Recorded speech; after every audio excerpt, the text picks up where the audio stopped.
Bonjour tout le monde, on va attendre encore quelques minutes juste pour s'assurer que tout le monde puisse se connecter et on va commencer.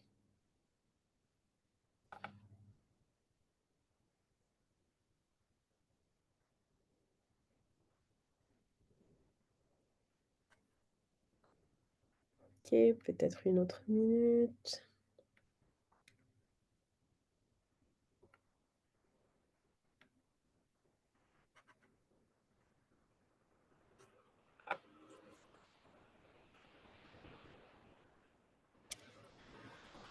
Ok, super. Donc, je vois qu'on est à peu près déjà une vingtaine sur le Zoom. Donc, je vous souhaite la bienvenue. Bienvenue à ce webinaire qui est intitulé À la découverte de l'Algérie et qui est proposé par la Fédération des communautés francophones et acadiennes du Canada, la FCFA, dans le cadre de la Semaine nationale de l'immigration francophone. Donc, ce webinaire est rendu possible aujourd'hui grâce à l'appui financier d'immigration, réfugiés et citoyenneté que nous Canada, que nous remercions vivement. Ah, je vois ici dans les messages qu'on me dit qu'il y a un écho. Est-ce que... Ah, j'essaie de voir. Est-ce que vous pouvez me faire mention sur le chat si c'est toujours le cas, s'il vous plaît?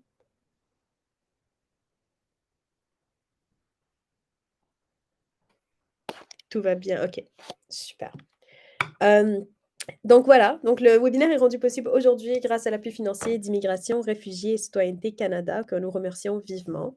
Je m'appelle Ryan Bouzitoun, je vais être votre animatrice aujourd'hui. Donc, je suis canadienne-algérienne. Je suis née en Algérie, à Skikda, donc dans l'ouest algérien, dans l'est algérien, pardon. Et puis, j'ai grandi au Canada, à Montréal, pour la plupart de ma vie. Je suis présentement installée en Angleterre.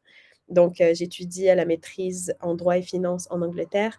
Et je suis très, très, très, très heureuse d'être avec vous aujourd'hui pour ce webinaire qui est très personnel pour moi, car j'adore mon pays et je me sens très privilégiée de pouvoir le partager avec vous aujourd'hui. Alors, on va commencer par contre avec une mention que le bureau d'Ottawa de la FCFA se trouve sur le territoire non cédé de la nation algonquine Anishinaabe, présenté en ces lieux depuis des temps immémoriaux. La FCFA reconnaît que les Algonquins sont les gardiens et défenseurs traditionnels du bassin hydrographique de la rivière des Outaouais et de ses affluents. Nous saluons leur longue tradition d'accueil dont ont bénéficié de nombreuses nations dans ce magnifique territoire et nous nous engageons à défendre et à promouvoir la voix et les valeurs de notre nation hôte. La FCFA reconnaît aussi l'oppression historique qui a été exercée sur les territoires, les cultures et les premiers peuples de ce qui est appelé aujourd'hui le Canada. Et il croit ardemment que les reconnaissances et la sensibilisation contribuent au processus de guérison et de décolonisation que nous poursuivons ensemble. Alors, dans cet esprit de réconciliation, je vous invite donc à partager dans le clavardage la reconnaissance du territoire sur lequel vous vous trouvez, si vous le savez. Donc, ce webinaire aujourd'hui vous est présenté, comme j'ai mentionné, dans le cadre de la Semaine nationale de l'immigration francophone qui s'est déroulée toute cette semaine, mais qui continue également jusqu'à demain. Donc, c'est la 13e édition de ce webinaire et de cette semaine. Et cette année, le thème est Merci d'enrichir notre francophonie. Et donc, l'objectif est d'exprimer notre gratitude en tant que communauté francophone et acadienne envers les personnes immigrantes dont les contributions tant culturelles, économiques que sociales enrichissent et dynamisent notre francophonie. Le webinaire va nous permettre de faire découvrir la société et la culture de l'Algérie, ainsi que la place des francophones d'origine algérienne au sein de nos communautés. Je vous présente un peu le déroulement de ce webinaire. Vous allez remarquer, et je m'en excuse, que j'ai la voix qui craque un tout petit peu parce que je me remets d'un rhume et c'est la saison. Euh, mais j'ai mon eau à côté, donc j'espère pouvoir tenir le coup tout le long. Donc, on va commencer aujourd'hui avec deux portraits. Donc, le premier étant celui de l'immigration des Algériens et Algériennes au Canada, puis un portrait socioculturel de l'Algérie que je vous présenterai moi-même. Ensuite, nous passerons à notre panel. Nous avons des panélistes exceptionnels aujourd'hui et ça sera sous le format d'une entrevue. Donc, nous aurons le temps de discuter et d'apprendre à les connaître et vous aurez également l'opportunité de leur poser des questions. Donc, vous allez voir sur votre Zoom, il y a une fonctionnalité de questions-réponses. Donc, c'est soit Q&A si votre Zoom est en français ou Q&A si votre Zoom est en anglais. Donc, je vous invite tout au long du webinaire, tout au long des présentations, à y inscrire vos questions parce que ça va nous permettre d'y piger et demander donc aux panélistes pour qu'on puisse y répondre. Donc, avant de commencer le tout, avant de se jeter dans l'eau, nous allons commencer par écouter quelques mots de bienvenue de la FCFA du Canada. Donc, l'initiatrice de ce webinaire, je laisse donc la parole à Médé Tonouane Olivier Guédé, conseiller à la direction de l'immigration francophone. Médé Tonouane, c'est à toi. Merci beaucoup. J'espère que vous m'entendez très bien. Bonjour à toutes et à tous. C'est un grand plaisir pour moi de vous souhaiter la bienvenue à ce webinaire à la découverte de l'Algérie au nom de la FCFA du Canada. La FCFA, en fait, est fière de vous proposer cette initiative dans le cadre de la 13e Semaine nationale de l'immigration francophone qui nous invite à voyager, à apprendre et surtout à tisser des ponts entre les cultures. Aujourd'hui, nous découvrons un pays d'une richesse exceptionnelle, l'Algérie, à travers son histoire, ses traditions et surtout à travers les voies et les parcours de celles et ceux qui la portent au cœur du Canada. En 2024, l'Algérie était le deuxième pays de provenance des résidents permanents francophones au Canada hors Québec. C'est donc un choix tout indiqué pour cette rencontre. Depuis plusieurs années, les Algériennes et les Algériens jouent un rôle essentiel dans la vitalité de nos communautés francophones et acadiennes. Leur présence contribue à renforcer notre diversité, à enrichir notre langue et à rappeler que la francophonie canadienne est avant tout un espace d'ouverture et de partage. Ce webinaire est donc une belle occasion de mieux comprendre la culture algérienne, mais aussi de célébrer les liens humains, culturels et économiques qui unissent nos deux pays. Au moment où la francophonie canadienne se transforme, il est crucial de continuer de créer ces espaces de dialogue où chacun et chacune peut se reconnaître, s'exprimer et se sentir partie prenante pour un projet commun. Merci à notre brillante animatrice, à nos panélistes que vous allez découvrir tantôt et à toutes les personnes présentes ici pour leur engagement à faire vivre une francophonie inclusive, curieuse et tournée vers l'avenir.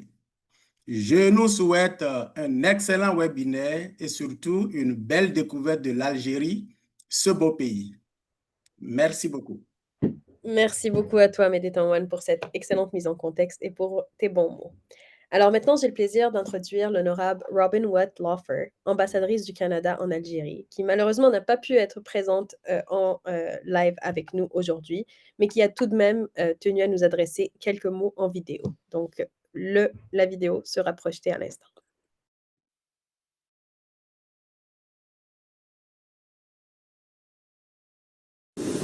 Bonjour à tous, je suis Robin Wetloffer, ambassadrice du Canada en Algérie.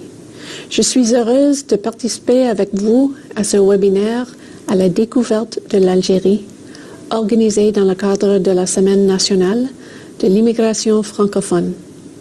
J'ai tenu à enregistrer cette vidéo pour partager avec vous ma vision et mes idées sur comment la communauté algérienne établie au Canada influe positivement les relations bilatérales et contribue activement au développement et à la prospérité de nos deux nations.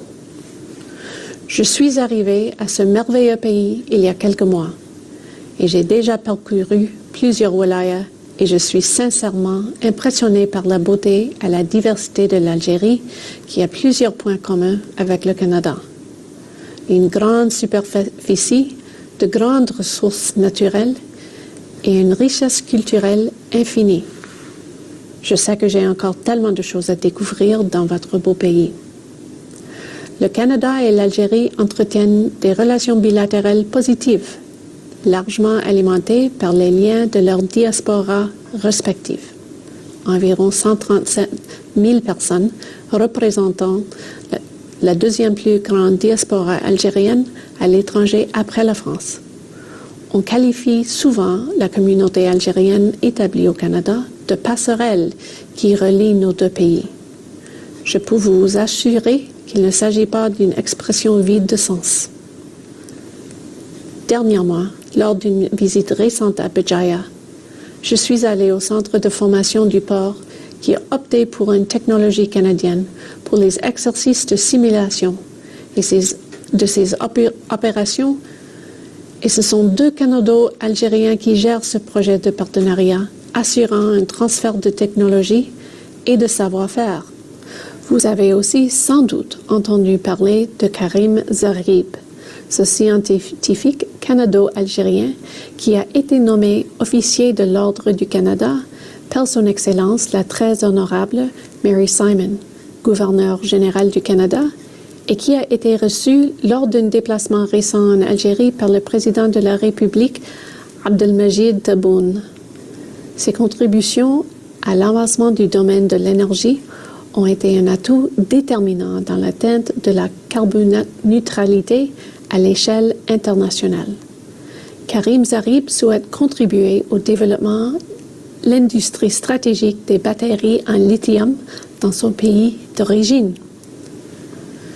Le Canada a participé dernièrement à la foire commerciale intra-africaine, IATF, qui s'est tenue en septembre à Alger avec 16 entreprises canadiennes et une bonne partie des représentants de ces entreprises étaient des binationaux canado-algériens qui sont très enthousiastes pour développer la coopération économique et les échanges commerciaux entre leur pays d'origine et leur pays d'adoption. Alors que nous célébrons la Semaine nationale de l'immigration francophone, il est important aussi de souligner l'apport remarquable des francophones algériens qui s'installent de plus en plus hors du Québec et apportent une certaine dynamique dans les autres régions. La communauté algérienne au Canada a créé des liens forts et solides entre nos 2 pays et nos 2 peuples. Merci à tous de m'avoir écouté aujourd'hui. Bonne journée. Donc, nos remerciements à distance, vu que ce webinaire est enregistré. Donc, j'espère que l'ambassadrice recevra nos remerciements par rapport à cette vidéo. Donc maintenant, en guise de mise en bouche pour la suite du programme, je vous propose de tester un peu vos connaissances sur l'Algérie. Donc l'Algérie est un pays fascinant, qui est très riche d'histoire, qui est très riche de traditions et de diversité. Alors, on voulait vous mettre un peu, vous tester un tout petit peu à travers 8 questions quiz sur des connaissances par rapport à différents aspects de l'identité algérienne, de sa géographie, de sa cuisine et sa musique. Donc, vous allez voir qu'il y aura un choix de réponse qui apparaîtra sur Zoom pour chacune des questions. Je vais vous laisser quelques moments pour répondre à la question, puis après, on pourra l'adresser. Donc, je demanderai de mettre la première question si possible. Donc, si vous la voyez, je vous donne quelques secondes. N'hésitez pas à indiquer dans le chat si vous n'arrivez pas à la voir, parce que je ne peux pas vous entendre. Donc, je vous donne quelques instants pour répondre. On commence assez facile, hein.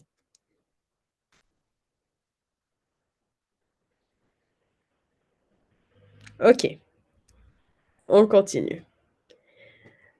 Excellent, donc 94 Alger, en effet. Donc la capitale est Alger, c'est la plus grande ville du pays, puis c'est son centre politique et économique, aussi de un centre culturel très important.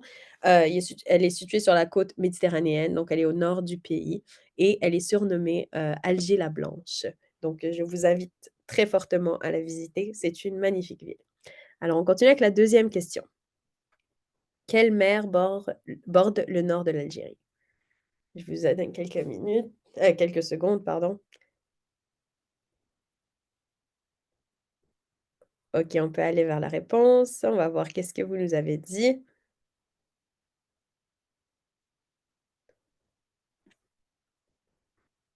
Excellent, la mer Méditerranée. Super. Écoutez, j'ai pas regardé les noms de qui participe, mais on va très vite savoir avec les prochaines questions si c'est des Algériens, en fait, qui sont sur l'appel. Alors, quel peuple nomade du Sahara vit encore aujourd'hui dans le sud de l'Algérie? Je vous donne quelques.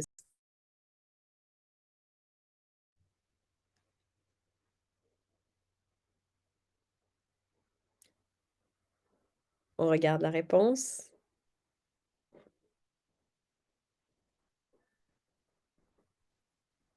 Les Touaregs. Excellent, excellent.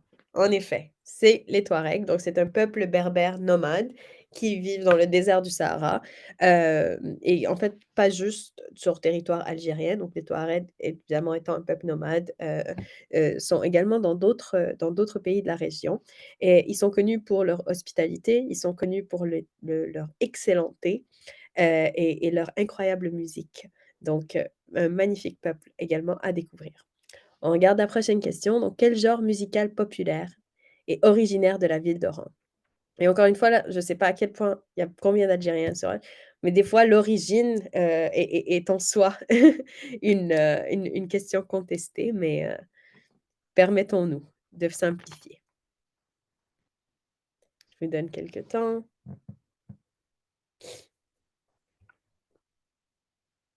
On regarde la réponse. Là, on se perd un peu plus. En effet, c'est le rail, donc la majorité d'entre vous l'ont eu. Donc, en effet, le rail est un genre qui est né à Oran, certains disent Sidi Bel Abbès, ça dépend, des perspectives, mais c'est un art bien né en Algérie qui est très, entendu dans les fêtes, et qui est, un très, très grand centre culturel, en fait, de la culture algérienne. Donc, je vous invite à y participer. D'ailleurs, à Montréal, on a récemment eu le Rail Fest, et on a accueilli plusieurs chanteurs raï très, très populaires sur la scène mondiale. La prochaine question, celle-ci, elle est un peu plus difficile pour quelqu'un qui n'est pas de la région. Alors, on va tester. Quelle pâtisserie algérienne, souvent servie pendant le ramadan, est faite de pâtes frites trempées dans du miel? Un petit truc additionnel, c'est qu'elle vient souvent en plusieurs couleurs.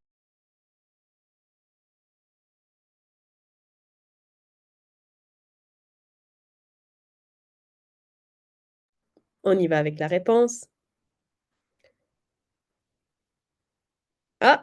OK. Alors là, je commence vraiment à soupçonner la présence d'Algériens dans le chat. Est-ce qu'on peut m'indiquer dans le chat qui est algérien? Combien on en a dans l'appel? Parce que celle-ci, elle est un peu plus difficile. Moi, nord-africain. Excellent. Donc oui, la zlébia est un dessert sucré, croustillant, très, très populaire pendant le mois du ramadan. Elle est généralement en forme spirale et elle vient un peu dorée et très croustillante. C'est vraiment un délice, un régal. Je la recommande. La prochaine question. Super. Donc la tradition algérienne célèbre à la naissance d'un bébé.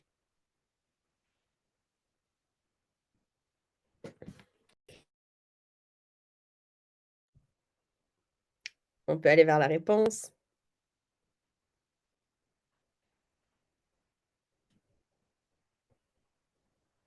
Excellent, excellent. La Svoa, c'est exactement ça. Donc, c'est, célébrer le 7e jour après la naissance, justement, le nom réfère au fait que c'est le 7e et généralement la famille et les amis se réunissent, pour présenter leurs meilleurs vœux et prières, aux parents et au bébé.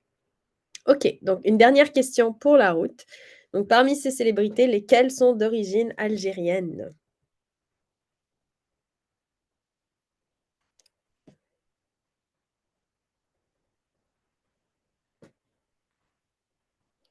On y va avec la réponse.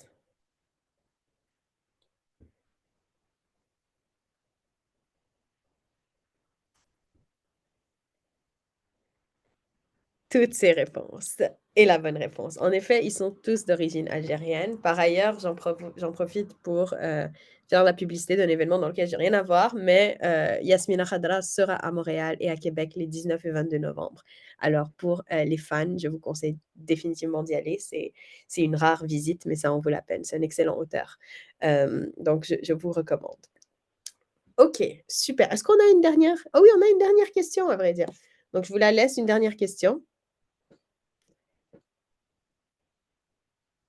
Je vous donne quelques secondes.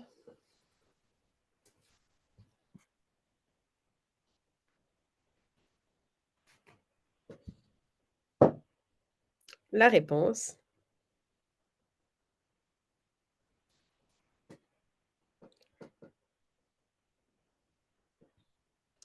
Excellent. Excellent, excellent. En effet, la bataille d'Alger, donc qui a été réalisée en 66, donc quelques années, suite à l'indépendance. Puis c'est un film vraiment culte, du cinéma, en fait, qui représente l'histoire algérienne, de manière très émotionnelle et très, très belle. Donc je vous le recommande. Par ailleurs, j'ai réalisé, en préparation à ce webinaire que, le film est disponible gratuitement sur YouTube avec sous-titres également. Donc je vous le recommande. Bah, écoutez, super, bravo à tous et à toutes d'avoir joué le jeu. Vous avez déjà plusieurs connaissances sur l'Algérie, donc ça sera une discussion et très intéressante, j'en suis sûre. Alors sans plus attendre, je vous propose qu'on rentre directement, dans le cœur du sujet avec une présentation du portrait de l'immigration algérienne au Canada par Maëva Anoma, coordonnatrice à la FCFA. Maëva, c'est à toi. Merci Ryan. Bonjour à tous et à toutes. J'espère que vous allez tous et toutes bien. Donnez-moi quelques secondes, le temps de partager mon écran. J'espère que vous m'entendez tous et toutes bien. Euh, Aujourd'hui, je vais vous présenter l'immigration algérienne au Canada, son évolution, son profil économique, son apport culturel à la francophonie canadienne. Je tiens à préciser que ce portrait a été fait par notre analyste des politiques en immigration francophone, Mahamadou Sidibé, qui, pour des raisons de santé, n'est pas présent. Donc, je m'efforcerai de rendre justice à son travail. Euh, donc, Commençons par un petit portrait de l'immigration francophone au Canada. Donc, comme vous le savez, depuis ces 4 dernières années, l'immigration francophone connaît une croissance constante. On est passé de 3,6% en 2020 à plus de 7,2% en 2024, ce qui prouve que les résidents permanents d'expression francophone hors Québec sont de plus en plus présents au Canada. Et l'Algérie fait partie des pays les plus représentés dans cette dynamique. Et comme Edith One l'a mentionné, et comme l'ambassadrice aussi l'a mentionné, l'Algérie représente le deuxième pays avec le plus de ressortissants, le deuxième pays de provenance des immigrants francophones. Euh, oh, je partage pas mon écran? Je ne t'ai pas partagé. Oh, désolée, je crois que j'avais partagé mon écran. Donnez-moi quelques minutes. Je croyais que j'avais partagé. Est-ce que c'est bon maintenant? C'est bon. Ok, merci. Merci, mes étonnements. Merci, Emmanuel. Donc, comme je le disais, l'immigration francophone connaît une croissance constante. Donc, on est passé de 3,6% en 2020 à aujourd'hui 7,2% en 2024 de résidents permanents d'expression française hors Québec. Et ce qui veut dire que le Canada accueille de plus en plus de nouveaux arrivants parlant le français. Et l'Algérie représente l'un des pays les plus représentés dans cette dynamique-là. Et comme je disais, Médétonoine et l'ambassadrice l'ont mentionné, l'Algérie représente le deuxième pays de provenance des immigrants d'expression française au Canada. Et en 2024, on a accueilli 3735 personnes venant d'Algérie au Canada, qui représentent aujourd'hui 12,2% des 30 550 admissions françaises qui ont été faites hors Québec cette année-là. Donc, euh, un petit aperçu historique de l'immigration algérienne au Canada. Donc, ça a débuté dans les années 1960, après l'indépendance de l'Algérie, et elle s'est identifiée pendant la décennie noire des années 1990, alors que près de 3000 personnes ont obtenu le statut de réfugié.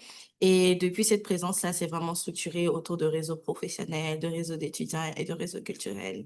Et d'après le recensement de 2021, le Canada comptait 73 765 personnes d'origine algérienne, qui représentent une croissance de plus de 50% par rapport à 2011. Et cette progression-là vraiment témoigne de l'ancrage durable de la diaspora algérienne dans le Canada, dans la société canadienne. Et comme on le mentionnait plus tôt, l'Algérie représente le deuxième pays de provenance des immigrants d'expression française hors Québec, avec 3735 personnes installées hors Québec. Donc, pour vous montrer un peu le portrait de ces personnes installées ici au Canada. Quand on regarde de façon plus géographique, plus démographique, voilà comment est-ce que, oups, désolé, voilà comment est-ce que ces 73 000 personnes-là sont reparties au Canada. Donc, on a près de 90% de cette population-là qui réside au Québec et surtout à Montréal. Mais on constate aussi que leur présence commence à s'élargir à d'autres provinces. Donc, par exemple, en Ontario, on compte 6,35 personnes qui s'y sont installées principalement dans la région de Ottawa-Gatineau, Toronto. On remarque aussi une augmentation de leur présence en Alberta, avec 1,85%, principalement, par exemple, dans la région de Calgary. Et donc, on remarque vraiment que la population algérienne commence à, s- à s'é- s'étaler un peu plus dans la répartition géographique du Canada.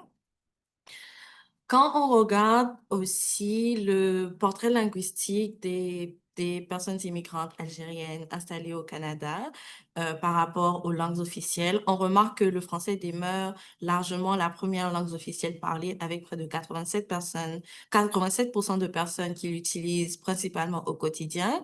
Euh, on a remarqué aussi dans les données qu'il y a un peu petit groupe, soit environ 7%, qui maîtrisent à la fois le français et l'anglais, ce qui témoigne d'un certain bilinguisme dans la communauté. Et enfin, environ 6% des répondants ont exprimé l'anglais comme étant leur principale langue officielle parlée. Et donc, ces données-là montrent clairement que le français reste prédominant, ce qui s'explique par des liens historiques, culturels et linguistiques, parce que l'Algérie, la première langue principale après l'arabe, bien sûr, c'est le français, mais aussi du fait que la plupart des immigrants algériens s'installent dans les provinces francophones à majorité comme le Québec. Euh, pour ce qui est des profils académiques de la diaspora algérienne au Canada, ce graphique-là a été présenté par Yad Aden, qui est adjoint à la recherche à la Banque du Canada, qui a utilisé les statistiques de Statistique Canada. Donc, les principaux domaines d'études des Algériens âgés entre 25 et 64 ans au Canada, on constate qu'il y a une forte concentration dans les domaines techniques, scientifiques et économiques, et que les domaines de l'architecture, du génie et des services connexes arrivent largement avec 23,8%, suivi par le commerce, la gestion et l'administration publique avec 18,2%. Ensuite viennent les sciences sociales et du comportement, le droit, la santé, et ainsi que les mathématiques et sciences et de l'information qui témoignent vraiment que les Algériens, de façon générale, ont un niveau d'études supérieur comparé à leurs pairs. Quand on regarde maintenant au niveau de leur insertion professionnelle, ça vient vraiment compléter en fait la lecture du tableau précédent. Donc, on observe que les Algériens exercent principalement dans les soins de la santé, l'assistance sociale, les services de l'enseignement, le commerce de gros et de détail, la fabrication, ainsi que les services professionnels et techniques. Donc, les professions les plus fréquentes qui reflètent bien ces domaines-là, on les retrouve beaucoup dans les emplois liés à l'enseignement, au droit, aux services sociaux, à la vente, à la finance, à l'administration, ainsi qu'aux sciences naturelles et appliquées. Donc, dans l'ensemble, on constate vraiment une cohérence entre les formations qui ont été suivies et les secteurs d'emploi, ce qui traduit qu'il y a une bonne intégration professionnelle et une valorisation de leurs compétences techniques, scientifiques et sociales acquises avant ou après leur arrivée au Canada. Donc, c'était un peu ça, ce portrait-là qu'on voulait vous présenter.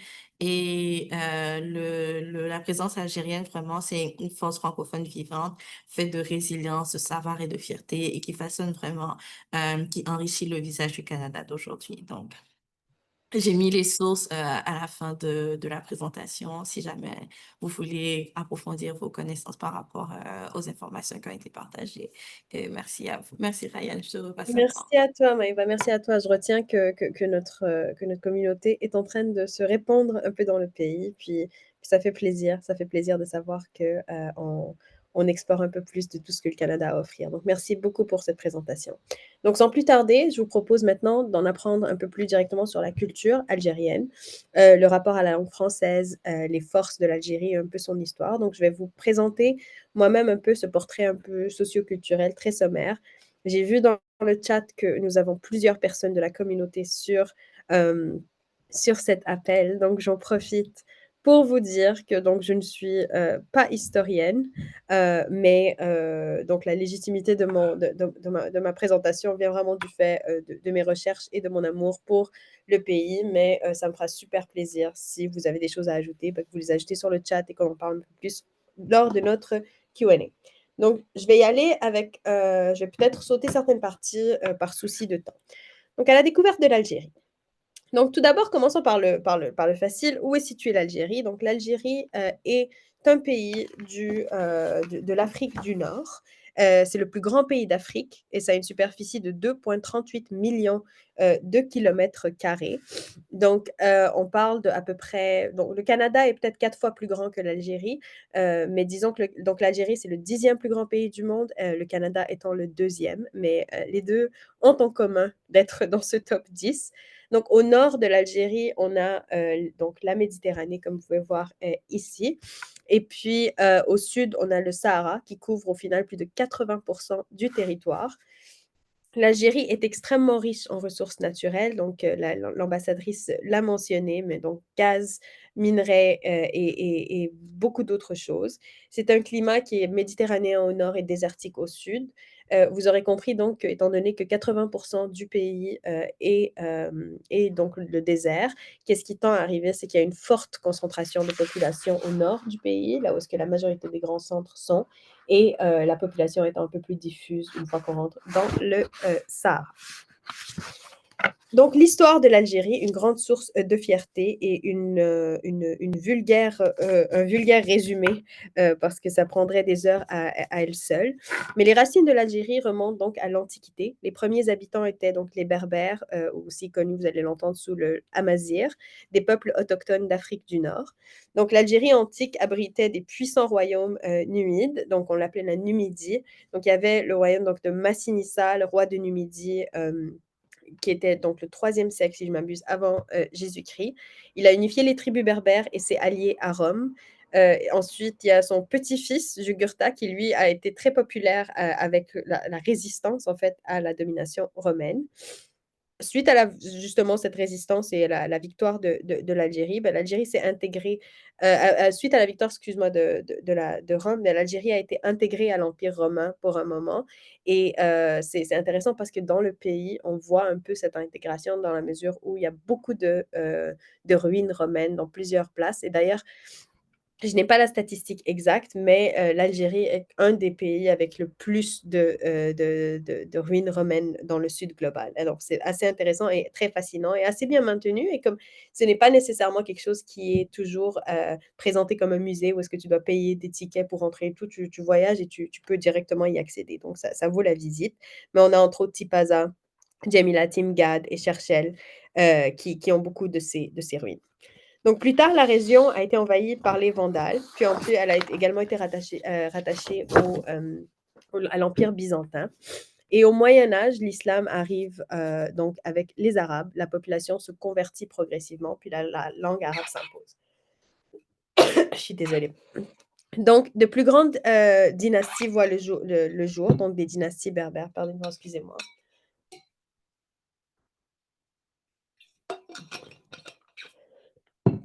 Donc, on a des dynasties berbères qui voient le jour et qui ont été connues pour différentes choses, différentes forces. Et ensuite de ça, on rentre dans une période ottomane.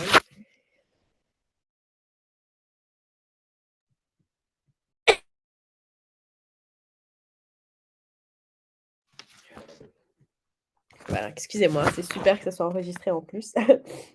Donc ensuite de ça, on rentre dans la période ottomane à partir de à peu près 15-18. Et puis sous justement menace d'envahissement espagnol, l'Algérie demande le soutien aux peuples ottomans. Et donc, il y a une relation de suzerain qui se bâtit. Donc, le peuple ottoman donne une protection donc au territoire, mais c'est vraiment pas la même forme en fait de relation coloniale qui voit le jour justement dans l'époque suivante, alors avec la colonisation française. La colonisation française, vous allez voir, à chaque fois que vous rencontrez des Algériens, c'est quelque chose qui a fondamentalement marqué l'imaginaire collectif algérien et qui a été très ancré dans la mémoire algérienne. C'est une guerre, c'est une occupation qui a été violente, dont les conséquences ont été, très longuement, ressenties jusqu'à ce jour. Et hem et donc dans l'issue est également une grande source de fierté pour le peuple algérien car, le peuple algérien s'est libéré donc de cette occupation d'un des plus grands empires du monde avec, essentiellement rien du tout. Donc, sans armée, sans armes à feu, mais vraiment avec une volonté de revoir leur droit d'autodétermination reconnu et honoré. Et donc l'Algérie joue un rôle phénoménal dans, un peu le port du flambeau et le de la décolonisation, et du droit à l'autodétermination. Le peuple en est un exemple vivant, et c'est assez fantastique de le voir. Par ailleurs, je voulais vous montrer, et je ne vais pas trop m'y attarder, mais un extrait du discours, de Charles de Gaulle, qui justement référait à cette histoire de l'Algérie, comme donc ce discours est arrivé en 59. Donc Charles de Gaulle venait de reprendre le pouvoir avec le mandat, de mettre fin à la guerre, d'Algérie qui était justement, active depuis le 1er novembre 1954. Et puis dans son discours qui, historiquement a été enregistré comme une grande reconnaissance de du droit à l'autodétermination des peuples algériens, mais que quand on écoute son discours, en fait, c'était, probablement le meilleur exemple du paternalisme du modèle colonial. Il nie en fait que l'Algérie existait avant la France, limitant la notion d'Algérie à l'existence d'un État comme tel que reconnu dans, le la littérature ou la philosophie politique occidentale, quoi. Et donc je vous montre un peu cet extrait de discours que j'ai trouvé très intéressant.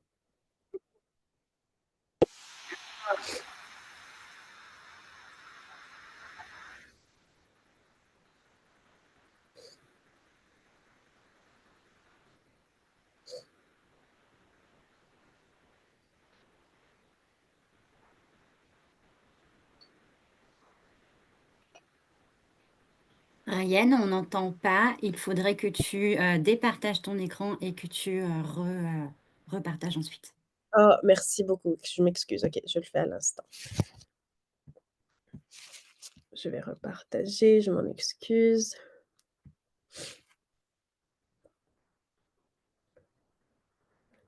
Regardons si ça fonctionne. OK. Je pense que ça devrait maintenant fonctionner. Faites-moi signe. Interrompez, s'il vous plaît, avec audio parce que je ne peux pas voir le chat pendant que je suis en partage. Je recommence.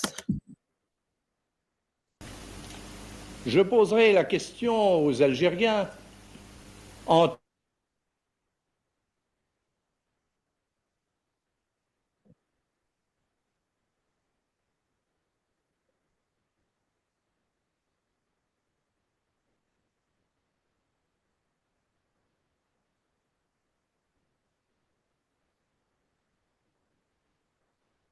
Apparemment, on n'a pas le son. Ta connexion n'est pas assez bonne, Ryan. On va passer à la suite. OK, pas de souci. Bah, écoutez, je vous ferai donc je vous laisserai le lien et tout. C'est une vidéo qui vaut la peine, d'être visionnée parce qu'elle montre un peu l'esprit, de l'époque et la manière avec laquelle, en fait, l'Algérie était perçue, en fait, comme une terre sans histoire, sans peuple, et tout. Mais comme je vais dire le démontre l'histoire et comme le démontre la littérature, au contraire, c'est une terre très, très riche qui a une histoire qui est ancrée, dans la région depuis, des millénaires et puis c'est vraiment intéressant de suivre donc de ses racines jusqu'à, son Algérie moderne et puis, suite donc à la guerre d'indépendance qui a duré de 1954, à 1962, puis bien sûr ça c'est je veux dire la guerre active, mais l'occupation française en Algérie a toujours été rencontrée avec beaucoup de résistance, et les Algériens se sont battus finalement beaucoup plus longtemps que ça pour l'obtenir. Le 5 juillet 1962, ben, la déclaration a été obtenu, finalement et puis depuis l'Algérie est donc un État indépendant, souverain, et ce qui nous mène à l'Algérie moderne en fait, qui a connu, ses hauts et ses bas, incluant, donc dans une époque de construction nationale où est-ce qu'on doit, après 132 ans de colonisation, mais beaucoup plus d'années d'histoire, donc trouver en fait est-ce que vous voyez toujours mon écran? Ouais? Non, tu peux repartager. OK, excusez-moi, je pense que c'est parti de soi. OK, je repartage. Donc voilà, donc après des années donc d'occupation, elle a dû se reconstruire nationalement, reconstruire une identité, nationale liée aussi genre donc plusieurs groupes, de grande diversité ensemble sous un même emblème, sous un même, drapeau et puis, cette construction a été, pas sans obstacle. Par ailleurs dans les années 90, l'Algérie a également été, a connu une guerre civile connue sous la décennie noire qui a été un disons très, très, très lourd pour l'histoire du pays et qui, je pense pour tous les Algériens sur l'appel, plusieurs qui sont des générations, avant la mienne, a ét sont ont été des années extrêmement traumatisantes et extrêmement difficiles. D'ailleurs, beaucoup des plus anciens Algériens au Canada, sont venus des suites de cette décennie noire.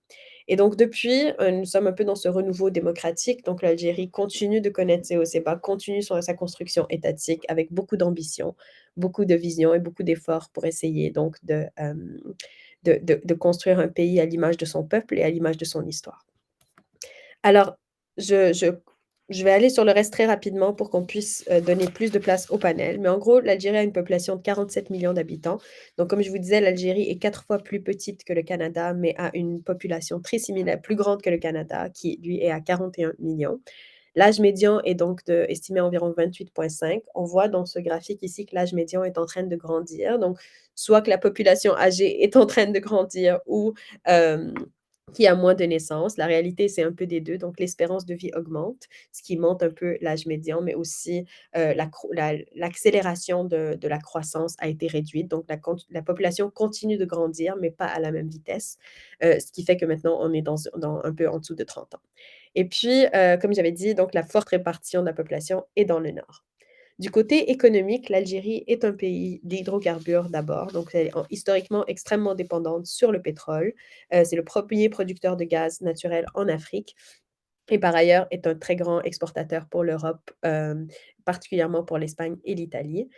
Présentement, il y a d'énormes efforts de diversification économique comme dans tous les autres pays, dont l'économie est pratiquement des rentes du pétrole et donc ces efforts touchent à plusieurs, choses et dont des réformes structurelles qui visent un peu à améliorer le climat des affaires, encourager des investisseurs étrangers à se joindre, à investir au pays. On a une population qui est jeune et qui est croissante et donc il y a aussi cette notion de on a un capital aussi, un excellent climat d'affaires. On est à proximité des marchés, donc étant en Afrique du Nord, à l'entrecroisement de l'Afrique subsaharienne, de l'Europe, et donc aussi partageant des frontières avec déjà 7 autres États. On est une excellente location pour ce genre, d'investissement. Puis, plus ou moins donc une bonne stabilité géopolitique dans la mesure où depuis la décennie noire, l'Algérie a été, outre mesure stable depuis et donc c'est quelque chose qui est un atout encore pour la sécurité d'investissement.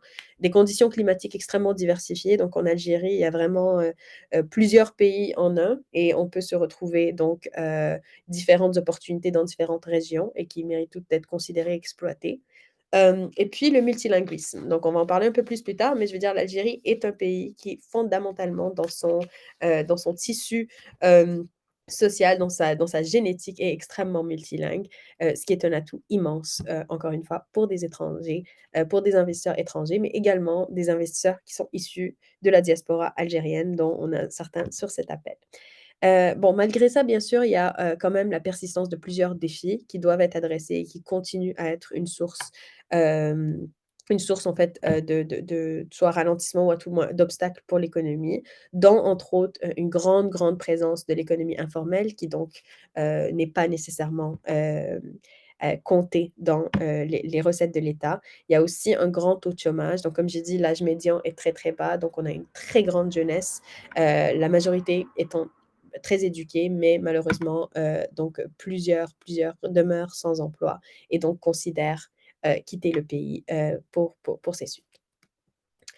D'un point de vue culturel, bah, écoute, je ne vous fais pas de surprise. Donc l'Algérie est plurielle d'abord. C'est un pays qui s'est construit historiquement par plusieurs phases, qui a connu plusieurs, différents peuples, qui se sont entrecroisés, et dont la culture s'est échangée. Puis ça se reflète entre autres dans ces langues. Donc en Algérie, vous allez remarquer donc qu'il y a pas l'arabe classique n'est pas nécessairement parlé. Donc personne n'utilise l'arabe classique au jour le jour. Ça va être utilisé dans des communications formelles, dans des médias et tout. Mais généralement, la langue qui va être parlée, on l'appelle Derija. Donc, c'est une langue qui est non écrite et qui est un très, très bel exemple et une très belle étampe de notre histoire, car elle mélange, en fait, des mots et des expressions de pratiquement, en fait, toutes les langues qui ont croisé notre histoire. Il y a le Tamazir, donc je mets de manière très large donc toutes les langues de famille berbère qui varient d'une région à l'autre, donc que ce soit la Kabylie ou que ce soit chez les Chaouis ou les Touaregs, ça va varier, chacun ont leur propre langue au final. Et puis l'arabe classique, comme j'ai dit, dans les communications officielles, le français et l'anglais, dont le français on va parler un peu plus tard, l'anglais qui est très nouveau, donc un renouveau. Puis les genres musicaux, on en a parlé un peu, tout à l'heure, donc je ne vais pas m'y attarder. Une cuisine incroyable, donc je vous invite à, identifier les restaurants algériens maintenant que la répartition de l'immigration algérienne au Canada est plus grande, et visiter et manger un peu de sa bonne nourriture. Et puis les créations artistiques et les valeurs et coutumes. Donc, on a des auteurs incroyables. J'ai mis des exemples sur cette truc. Donc, Yasmina Khadra, Assia Jabbar, Kitab Yassine, Ahlam Moustarami, qui est une excellente poète. On a des figures historiques incroyables, des tenues, des traditions magnifiques. Mais ultimement, qu'est-ce qui fait vraiment de l'Algérie l'Algérie? Ben, c'est son peuple, c'est les valeurs qu'elle accorde à l'hospitalité, à la famille, au patrimoine, à la fierté par rapport à son histoire. C'est vraiment ce qui ressort généralement de la culture. Encore une fois, de manière très sommaire et brève. Finalement, si je peux terminer sur le rapport à la langue française très rapidement, mais la raison pour laquelle l'Algérie est très francophone ou francophonisée à tout le moins, mais bien évidemment, c'est l'héritage colonial. C'est le produit de 132 ans de colonisation. Ceci étant dit, cet héritage a un enracinement très durable. C'est une langue qui encore à ce jour est une langue de savoir, d'université, de travail, qui est très utilisée en Algérie.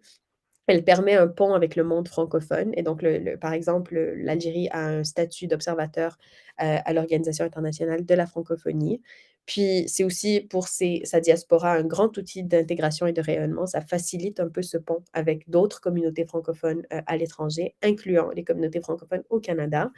Mais ceci étant dit, son enracinement colonial a également toujours des conséquences, entre autres le fait que le français au pays est un marqueur social de classe et donc le français parlé, soutenu par exemple, ne sera pas pareil dans des classes élitistes algériennes qu'il sera dans des quartiers un peu plus populaires ou dans des fractions plus pauvres de la société. À travers les générations, c'est également très différent. Donc peut-être les générations qui étaient plus proches de l'occupation française ont été plus éduquées en français que d'autres. Alors, c'est encore une fois un marqueur social distinctif, puis ça demeure une histoire un peu complexe et à plusieurs couches. Et donc, c'est intéressant qu'on communique aujourd'hui, ben, de comprendre en fait que la langue dans un système colonial est souvent un instrument et une arme de guerre. Et donc, que cette histoire à ce jour peut demeurer en ce sens complexe. Et donc, je m'arrête ici pour permettre de prendre le reste du temps sur le panel parce qu'il nous reste une trentaine de minutes. Donc, j'inviterai d'abord tous nos panélistes à allumer leur caméra. J'espère vraiment que la présentation vous a permis de voir quelque chose. Je suis sincèrement désolée à quel point ça a dû être rapide en ce sens, mais on pourra en parler un peu plus. Et je vous invite d'ailleurs à mettre des questions dans le chat si vous en avez.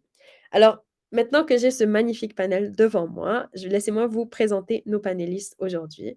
Donc, on a 3 panélistes. D'abord, Yasmina Boubzari, directrice générale de l'Association des auteurs et auteurs de l'Ontario français, située à Ottawa. Bonjour Yasmina. J'ai Amel Souid Mezaguer, gestionnaire du secteur immigration économique, de Conseil de développement économique de la Nouvelle-Écosse, qui est situé à Halifax. Bonjour Amel. Et puis, j'ai Abdallah Ben Mansour, agent de projet communautaire, communauté francophone accueillante de Calgary, en Alberta. Donc là, la répartition de la communauté algérienne aujourd'hui est très, très bien visible. On est chacun à des coins différents. Alors, bonjour à vous 3. On a plusieurs questions pour vous aujourd'hui. Je suis sûre que notre audience en aura d'autres. Donc, sans plus tarder, je vais commencer avec la première. Est-ce que vous pouvez nous permettre d'apprendre un peu plus à vous connaître et nous raconter le pourquoi de votre immigration, votre parcours immigratoire et ce qui vous a motivé à vous installer au Canada et dans la région où vous êtes établi et connecté aujourd'hui? Donc, je commencerai peut-être par ML pour cette question. Bonjour tout le monde, est-ce que vous m'entendez? Oui. Parfait. Alors, déjà ravi d'être parmi vous, c'est une très belle opportunité. Alors, si je dois revenir sur mon parcours personnel, ben moi je suis née et j'ai grandi à Alger. Je suis ce qui s'appelle un pur produit de l'université algérienne. J'ai terminé des études de droit et puis j'ai exercé, j'ai travaillé dans des entreprises dans le business development, dans le marketing, dans la communication. Puis à un moment donné de ma carrière, je me suis posé la question, je me suis intéressée à... En fait, c'était cette envie d'aller voir ce que je valais ailleurs, donc sortir de ma zone de confort, challenger un petit peu la Hamel de cette époque-là. Puis, donc j'ai tenté la procédure d'immigration et ce qui est intéressant dans mon parcours, c'est que moi, c'est la Nouvelle-Écosse qui est venue me chercher via le programme des provinces. Donc, je fais partie de ce qui s'appelle les candidats des provinces. Puis, je m'intéressais pas du tout à aller vers le Québec parce que je voulais vraiment sortir de ma zone de confort et aller explorer vraiment le Canada hors Québec. Puis, je suis arrivée à Halifax alors que je ne connaissais absolument rien de la Nouvelle-Écosse et de l'histoire de l'Acadie. Puis on en parlera un peu plus tard, mais c'était vraiment une belle découverte et puis beaucoup de remises en question. Donc voilà pour moi. Merci beaucoup, Eman. C'est vraiment un plaisir de t'avoir. Donc, je continuerai avec peut-être Abdallah. Bonjour Ryan, merci, bonjour, merci à vous tous d'être présents aujourd'hui. C'est Abdullah Bonosor. Je remercie aussi Emmanuel et toutes les personnes présentes pour cette excellente opportunité, initiative. Donc, moi, je suis nouvellement arrivé ici, 1 an et demi en immigration. C'est pas vraiment très. Je suis né en Algérie, je suis né à Tlemcen, je suis de l'Ouest. Et je peux dire que mon parcours d'immigration, c'est avant tout une continuité. Ce que je sais, c'est que j'ai quitté mon pays et non pas fuir, non pas pour fuir, mais pour évoluer, découvrir une chose et voir comment mes compétences pouvaient s'épanouir ailleurs plutôt. Pourquoi le Canada? Parce que ce dernier m'a séduit par son ouverture, sa stabilité et sa manière d'accueillir la diversité sans chercher à l'effacer. En ce qui est mon choix pour Calgary, comme tu l'avais si bien mentionné auparavant, Ryan, il y a beaucoup d'Algériens, de francophones qui vont vers l'ouest actuellement. C'est parce que c'est une ville jeune, dynamique, avec beaucoup d'énergie. Il y a ici un esprit, j'ai constaté, de construction qui me rappelle celui du peuple algérien, cette volonté d'avancer, de bâtir et de rêver plus grand. J'ai aussi découvert une francophonie très vivante où les accents d'Afrique, d'Europe et d'Amérique se rencontrent dans un même espace. Je peux ajouter qu'en venant ici, je ne me suis pas déraciné, au contraire, j'ai simplement élargi mon horizon euh, parce que pour moi, l'immigration, c'est apporter une partie de soi et apprendre de l'autre. Être un citoyen du monde en quelque sorte. Voilà, c'est ce que je dis toujours à mes filles. Et c'est cette idée d'échange, d'équilibre et d'ouverture qui m'a guidé dans ce choix. Voilà. Merveilleux. Merci infiniment, Abdallah. C'est vraiment un plaisir de t'avoir avec nous aujourd'hui. Merci, le plaisir à Yasmina. partager.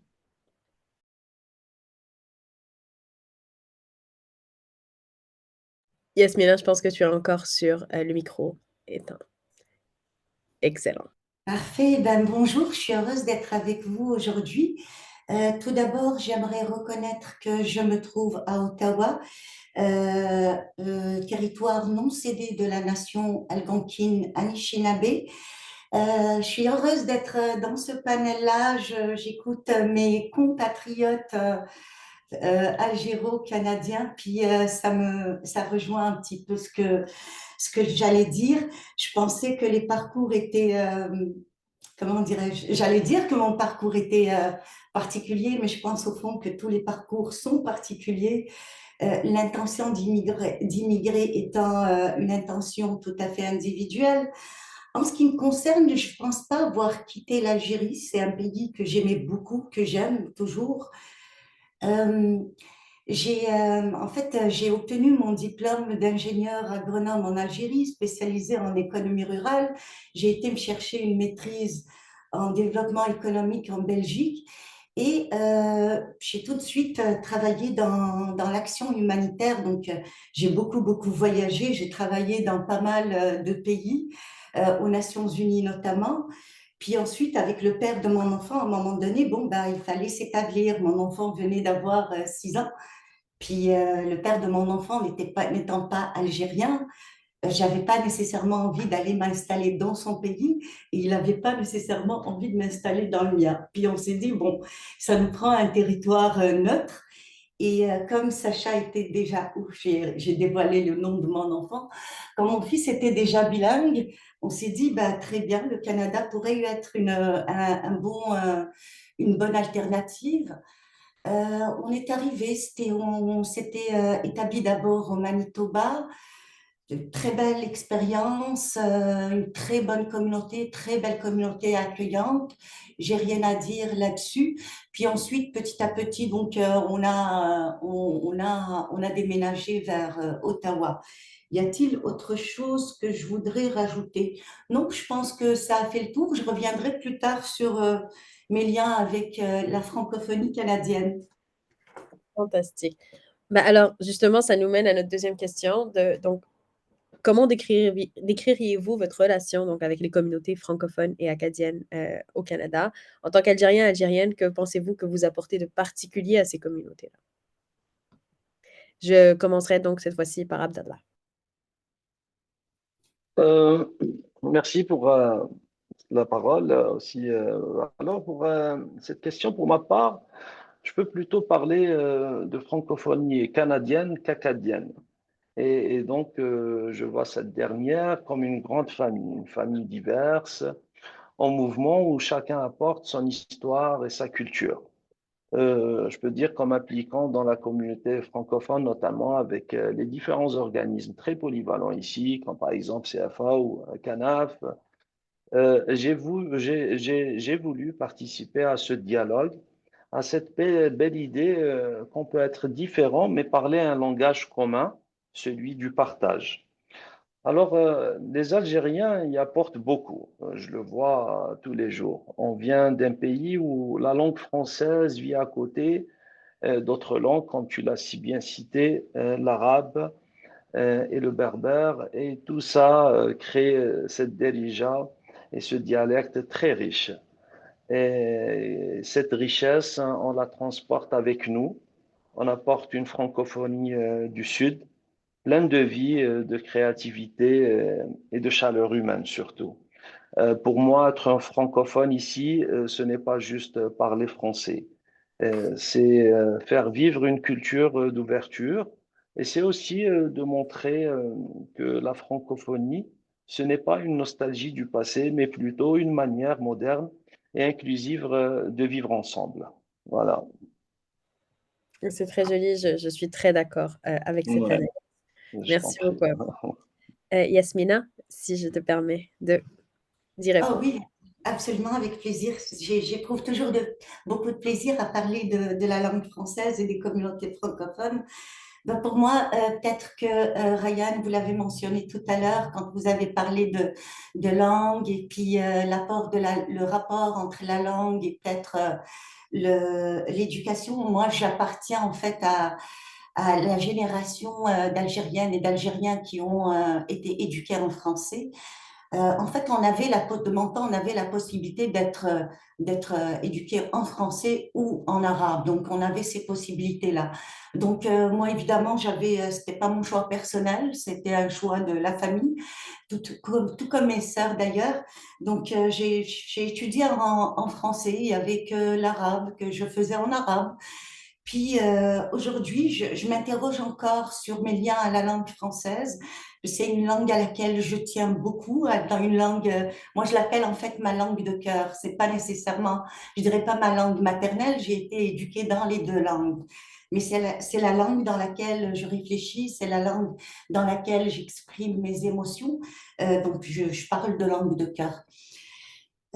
Quoi d'autre? Mes liens avec les communautés francophones, ben, ça m'a rejoint sur deux plans. Comme je l'avais mentionné, j'avais travaillé dans l'humanitaire, j'étais très engagée pour les questions de justice sociale, etc. Arrivée au Canada, je m'étais interrogée, mais qu'est-ce que je vais changer ici? Il n'y a pas...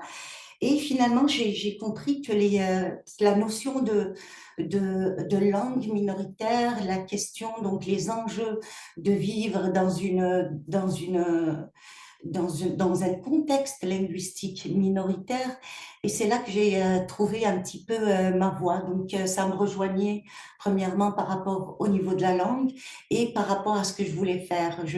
J'entendais vraiment venir au Canada pour contribuer à quelque chose, pas nécessairement quelque chose de matériel, mais quelque chose de plus humain, d'en lien avec les valeurs universelles, etc. Et c'est comme ça que j'ai travaillé au sein d'organismes francophones, communautaires. Pourquoi? Parce que j'avais jamais vendu le moindre croissant ou brioche. Donc, je travaillais donc pour des projets de développement et c'est ainsi donc que j'ai évolué depuis. Je suis depuis donc maintenant près de 15 ans à travailler au sein d'organismes francophones et j'aime croire que je contribue à quelque chose. C'est magnifique et on vous croit aussi. On vous croit aussi. Merci beaucoup, Yasmina. Amel, à ton tour. J'entends beaucoup de choses qui résonnent en moi, donc merci Yasmina, merci Abdallah. Moi aussi, en arrivant en Nouvelle-Écosse, j'ai été confrontée donc à cette minorité linguistique, à ces CLOSM, communauté linguistique officielle en situation minoritaire, pour reprendre le terme. Puis je me suis rendu compte que je ne comprenais absolument rien à qu'est-ce que c'est que l'Acadie. Puis en m'attardant un petit peu avec des lectures, avec des documentaires qui sont disponibles un petit peu partout, je me suis rendu compte il y avait vraiment des similitudes entre nous, notamment, et je te remercie Ryan pour avoir mis le point là-dessus, sur l'anticolonialisme. Puis cette résilience, cette force qu'ont nos deux peuples, les Acadiens et les Algériens, pour avoir défendu bec et ongle, avoir donné beaucoup pour leur indépendance et leur identité. Donc je me suis beaucoup retrouvée dans cela et puis je rajouterais que le français n'est pas ma langue natale, mais je rejoins un petit peu ce que disait Yasmina. Je parlais avec une chercheuse amie et je lui demandais qu'est-ce que les chercheurs, comment ils définissent la langue maternelle, parce que tout le monde a une définition. Et puis elle me disait que lorsque vous exprimez des émotions, de la peine, de la douleur, avec une certaine langue, eh bien, elle peut être une langue maternelle et vous n'avez pas forcément une seule langue maternelle. Donc pour moi, ça serait l'arabe, ma première langue maternelle apprise. Mais si je devais aller chez le psy ou si je devais expliquer à un docteur ma peine, bah, ça serait en français. Donc j'estime que c'est ma deuxième langue que j'ai apprise très très tôt. Puis avec ça, j'ai une espèce de... Je dissocie le passé douloureux colonial de la langue, ce qui me permet justement aujourd'hui, quand je suis en face de personnes qui souffrent d'insécurité linguistique, comme par exemple des gens dans nos communautés minoritaires, j'ai cette facilité à aller dire en toute bienveillance, bah, excusez-moi, j'ai pas compris ce mot. Et puis peut-être que c'est de ma faute parce que je ne sais pas comment on le dit ici, mais en toute bienveillance, il n'y a pas de bon ou de mauvais français. Donc j'arrive à avoir des conversations comme ça et puis d'installer un certain climat de confiance parce que je me suis rendu compte, c'est quelque chose que j'ignorais totalement, qu'on pouvait être très inconfortable à parler en français, alors que nous qui venons de milliers de kilomètres, ben, on est plutôt confiant, on parle en français, puis même je sais qu'il y a des membres de mon équipe qui m'écoutent là, mais quand je parle en arabe avec un ton plutôt élevé, ça fait rire parce que parfois les gens pensent que on est plutôt énervé, alors que non, pas du tout. C'est notre culture, on est fait comme ça. Puis ça me fait rire quand je participe des webinaires ou à des forums, et quand je dis j'aurais pas besoin de micro là parce que j'ai la voix qui porte. Donc voilà un petit peu ma relation avec cette communauté, découverte autant moi que eux. Puis je pense qu'on a apporté, je rejoins Abdallah, beaucoup de bonne humeur, beaucoup de chaleur humaine, de l'humour aussi. Donc voilà. Magnifique, magnifique. Et j'adore la référence. Je suis bien d'accord. Je suis bien d'accord que nos voix généralement portent, mais on vient de pays chauds et on vient de pays où est-ce que l'unité est généralement familiale, donc des maisons bien remplies et bruyantes. Alors, il faut bien parler pour se faire entendre. Super. Alors, avant de poser la troisième question que je vais poser dans quelques instants, je voudrais juste encourager les gens dans l'audience, si vous avez des questions, à commencer à les mettre dans le Q&A. Comme ça, je vais pouvoir aussi prendre de vos questions et ne pas m'approprier les panélistes à moi seule.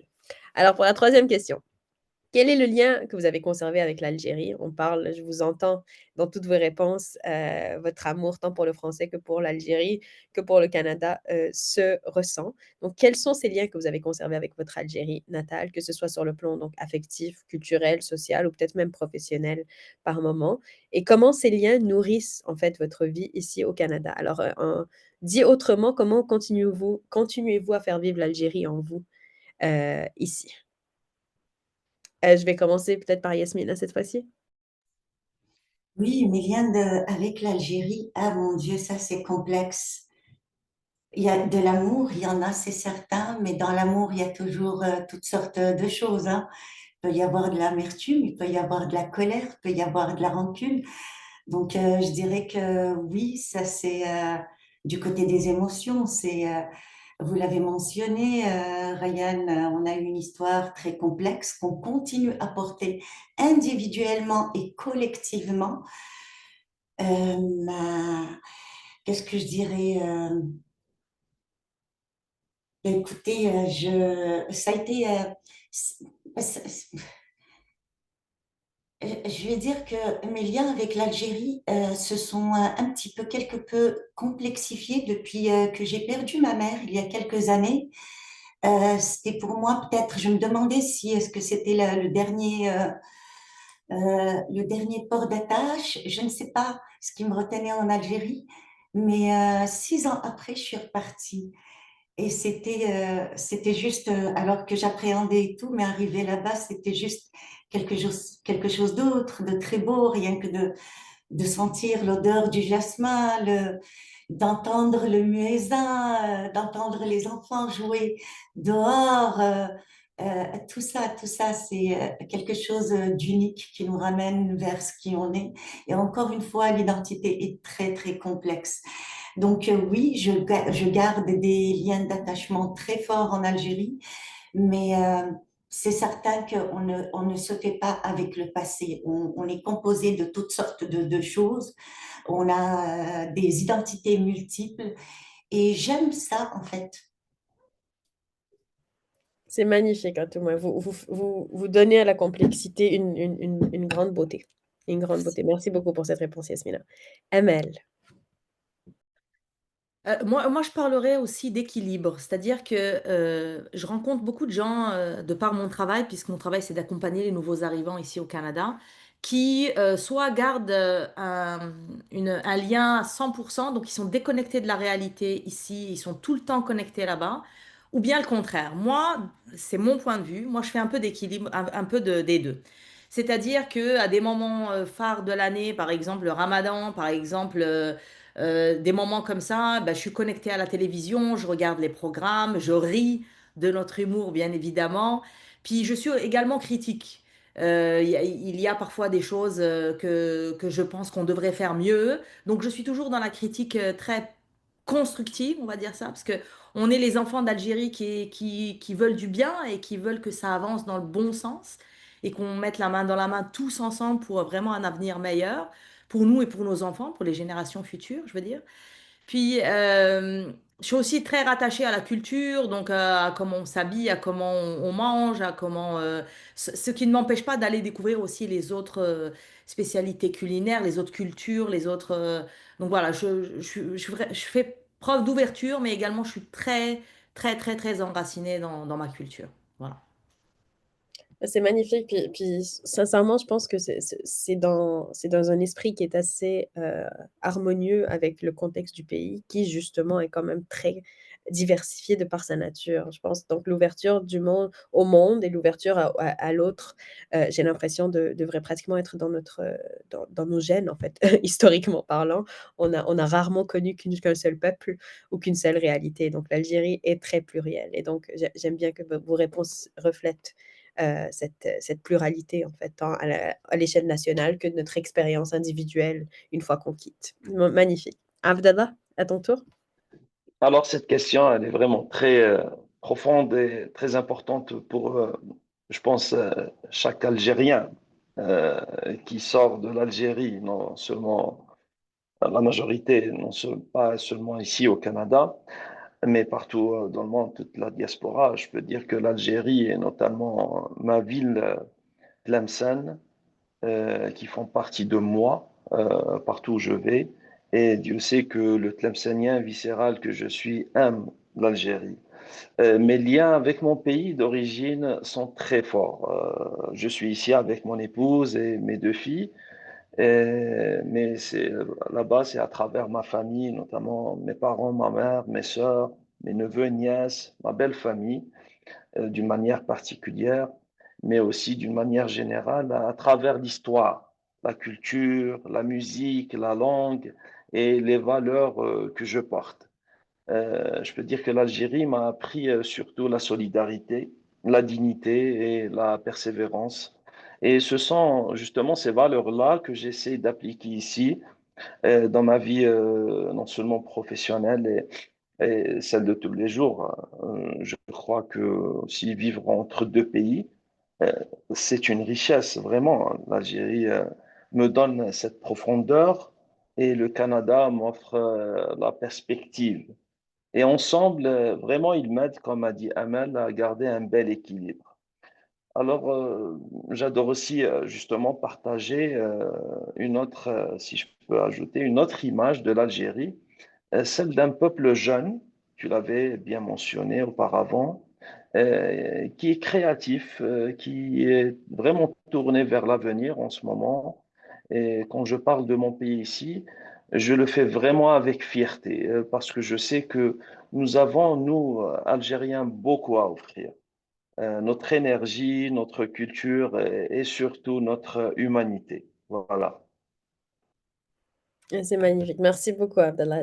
J'aime bien cette réponse et c'est vrai que je pense que la créativité est particulièrement intéressante aujourd'hui où est-ce on est quand même dans une ère de réseaux sociaux, où est-ce qu'on a l'information à une vitesse inégalée. On voit beaucoup, en fait, cette montée aussi de créateurs algériens qui utilisent ces plateformes pour commencer à essayer de partager l'Algérie et de plus que partager, d'y mettre un narratif qui leur appartient, qui leur ressemble. Et donc, je pense que c'est ML qui mentionnait le fait que l'aimer, c'est aussi vouloir l'avoir changé et pour le mieux. Et je suis très d'accord avec la chose. Ça rejoint beaucoup mon opinion personnelle également. Et je pense que de voir les jeunes, justement, du pays essayer de se réapproprier ce discours sur qu'est-ce que l'Algérie, où est-ce qu'elle s'en va.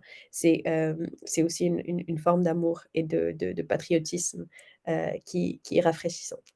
Donc, merci beaucoup à vous deux, et donc à vous trois, pardonnez-moi. Et donc, je terminerai peut-être sur cette question avant d'aller voir s'il y en a du public. Je ne vois pas encore dans le Q&A, donc si vous en avez, je vous en prie, posez-les en attendant.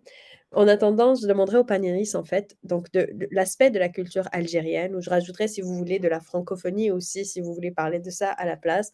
Euh, qu'est-ce qu'une valeur, une tradition ou une façon d'être que vous aimeriez partager avec notre audience aujourd'hui? Quelque chose que vous voulez dire sur sur l'Algérie pour permettre aux gens de mieux la découvrir. Qu'est-ce que ça serait pour vous? Oui, Et je peux oui, commencer avec Abdallah cette fois-ci, oui. oui, oui, tu sais, on va se tutoyer, bien sûr, comme tu l'avais si bien dit. Ici, on se tutoie au Canada. J'ai appris à le faire. Et les valeurs algériennes, elles sont vraiment, on peut pas les compter. Mais à vrai dire, si j'en peux en citer beaucoup. Mais s'il y a une valeur que j'aime partager en particulier, c'est bel et bien l'hospitalité. En Algérie, accueillir quelqu'un, c'est un acte de respect et d'amour. Partout en Algérie. Moi, j'étais délégué médical et commercial en Algérie, donc j'ai pu voyager à travers tout le pays et je peux être témoin de ce que je dis. Donc, on offre le café, on ouvre sa porte, on partage ce qu'on a, et pas parce qu'on est forcément riche, mais parce qu'on croit que la vraie richesse, c'est le lien humain et ceci fait partie intégrante de l'ADN des Algériens. Ici au Canada, j'ai retrouvé une bonne partie de cette idée quand même sous une autre forme, qui est l'ouverture. Si on peut voir la chose comme ça, l'écoute et le respect de la différence. Et c'est pour ça que je me sens bien ici, parce que nos valeurs se rejoignent quelque part. Hein, tout le monde peut un petit peu. Donc, partager cette hospitalité, c'est ma façon à moi de faire un pont entre nos deux cultures. Voilà, je le fais ici, c'est-à-dire que l'Algérie, c'est pas seulement, je veux dire, c'est pas vraiment seulement un pays de ce beau soleil méditerranéen ou de ce Sahara féerique, mais aussi et surtout une terre de cœur, du cœur plutôt, une terre d'humanité. Et ça, j'aime vraiment le rappeler partout où je vais, tous les jours. C'est magnifique. Voilà, Merci beaucoup, Abdallah. mais je t'en prie. Yasmina? Yasmina, est-ce que tu veux y aller? Tout comme Abdellah, j'apprécie beaucoup ce qu'il a dit. Il a parlé d'hospitalité. Moi, j'aurais pensé générosité. C'est ça, plus on partage et plus on est riche, je le crois. Mais je pense aussi qu'au Canada, la générosité existait d'une autre manière. Le bénévolat est très présent. On sent qu'à Noël, les dons se multiplient. Le communautaire vit d'une grande part de ça. Sinon, des valeurs que j'aurais voulu peut-être mieux exprimer ou voir s'exprimer ici, ben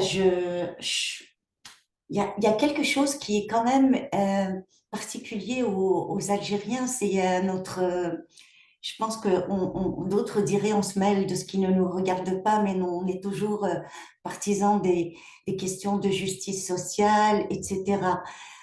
Donc c'est certain qu'on est interpellé par ce qui se passe à Gaza. Et là, oui, ça c'est quelque chose qui nous tient à cœur, c'est une valeur qu'on défend. Et oui, ce genre de valeurs, j'aimerais pouvoir les disséminer un petit peu autour de moi. Voilà. Bah, je suis vraiment d'accord. Je pense que l'oppression est facilement reconnaissable pour des gens qui l'ont expérimentée. Et donc, une force coloniale est facile à identifier quand on a été nous-mêmes 132 ans en très proche proximité. Donc, j'apprécie en effet votre commentaire. Amel. Vous avez dit de belles choses, vraiment, bravo.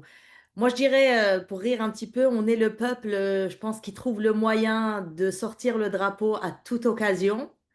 Donc, vous allez le retrouver, que ça soit dans un match de soccer, donc de football pour nous, ou à des balcons, ou à des manifestations politiques, ou parfois à des manifestations qui n'ont rien à voir. J'admire cette force. Puis, si je devais choisir une qualité, moi, je trouve qu'on est un peuple qui ne s'arrête pas devant la difficulté. On est vraiment orienté solution, on trouve toujours, et ça c'est très apprécié quand vous travaillez avec des gens comme ça, qui ne s'arrêtent pas devant la difficulté, on challenge vraiment tout, puis c'est vraiment très apprécié. Bah, j'adore, c'est absolument vrai. Puis je rajouterais, je pense, à cela, moi, un truc que j'ai pas entendu, mais que je trouve toujours chez les Algériens, c'est l'humour. Ils sont hilarants. Et je pense que c'est justement en lien avec ce que tu dis, Amel, de notre manière de résister, en fait, à tout obstacle. Ben, on transforme tout en bonne blague. Et c'est quelque chose qui est souvent rafraîchissant parce que, écoute, comme on dit, vaut mieux en rire qu'en pleurer. Ben, je pense que les Algériens l'appliquent, la prescription à la lettre. Super, donc je regarde s'il y a des questions dans le Q&R. J'encourage notre audience, à y mettre si vous voulez interagir avec nos panélistes. Je regarde ici.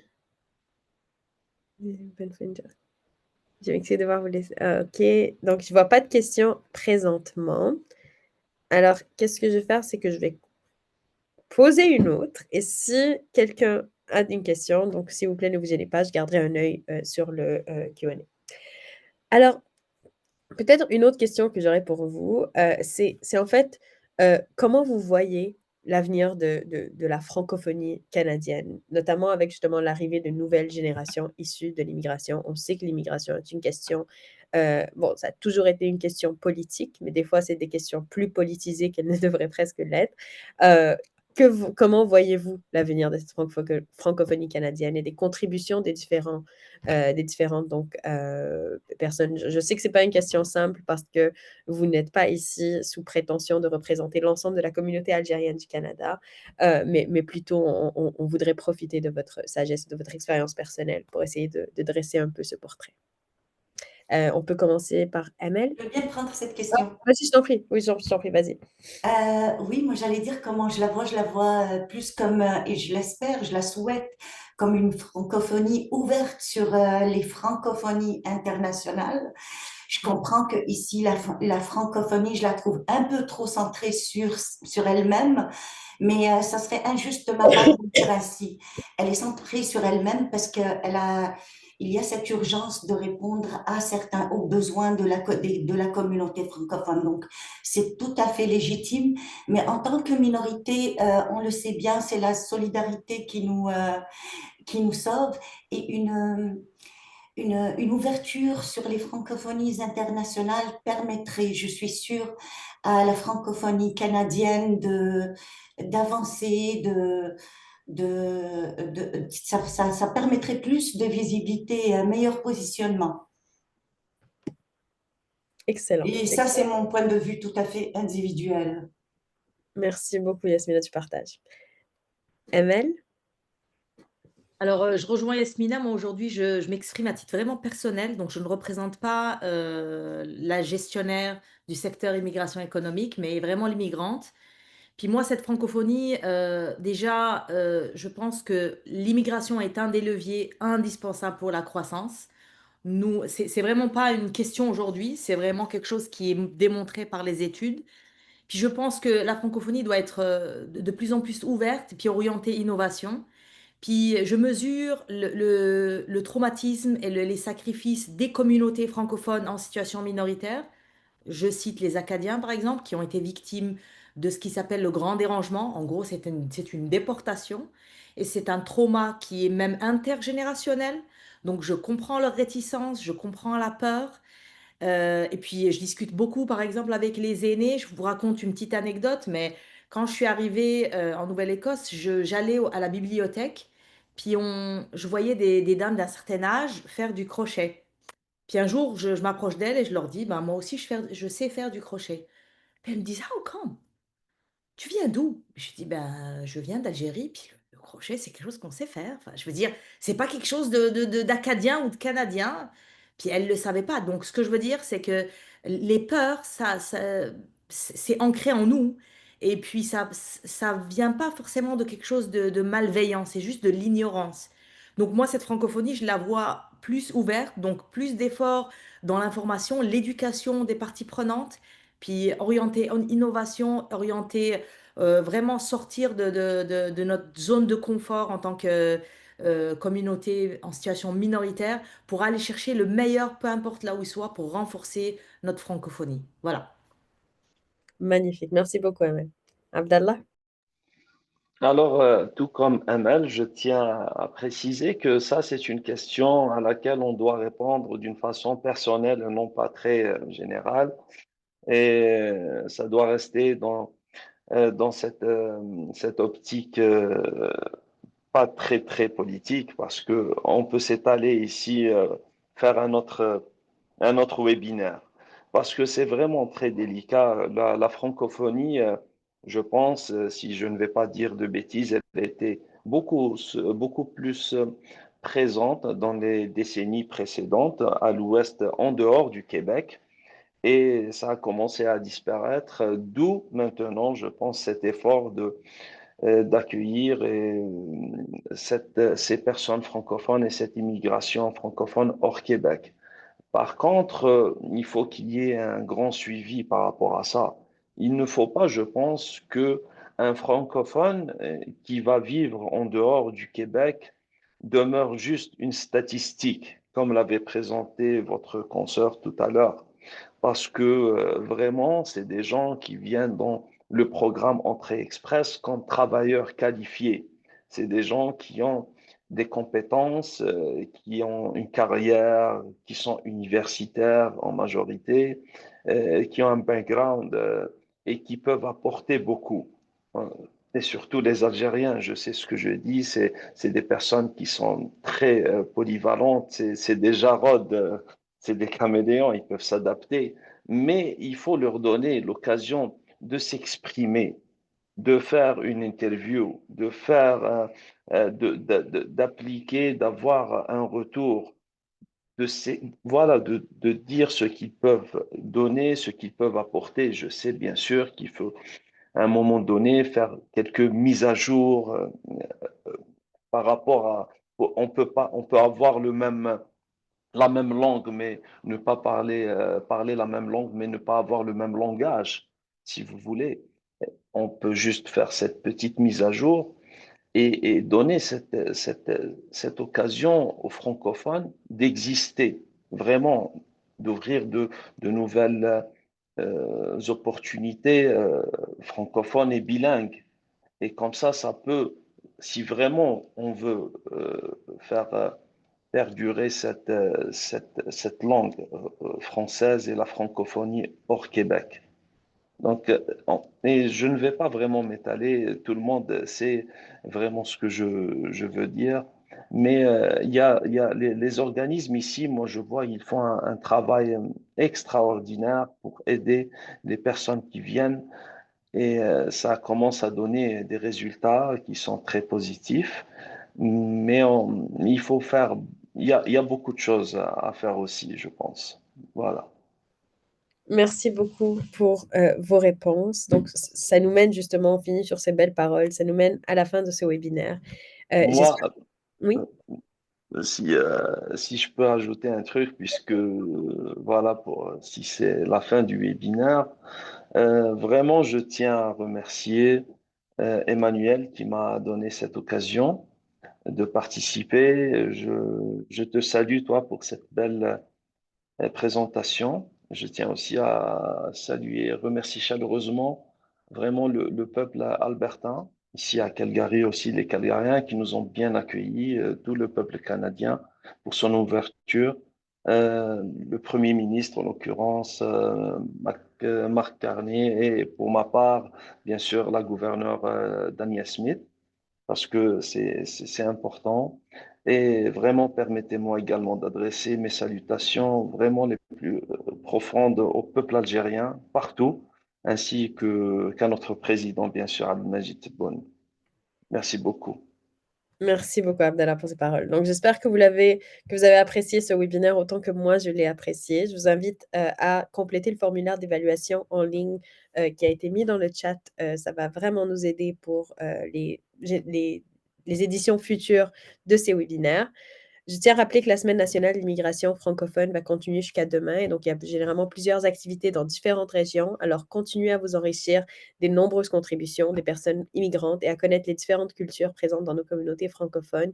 Elles sont riches et elles valent la peine d'être entendues. Donc, merci infiniment à nos panélistes qui nous ont apporté leurs témoignages avec beaucoup d'authenticité, beaucoup de vulnérabilité. C'est extrêmement apprécié. Et merci à tous et à toutes pour votre présence et au plaisir de vous revoir pour un prochain webinaire de la FCF.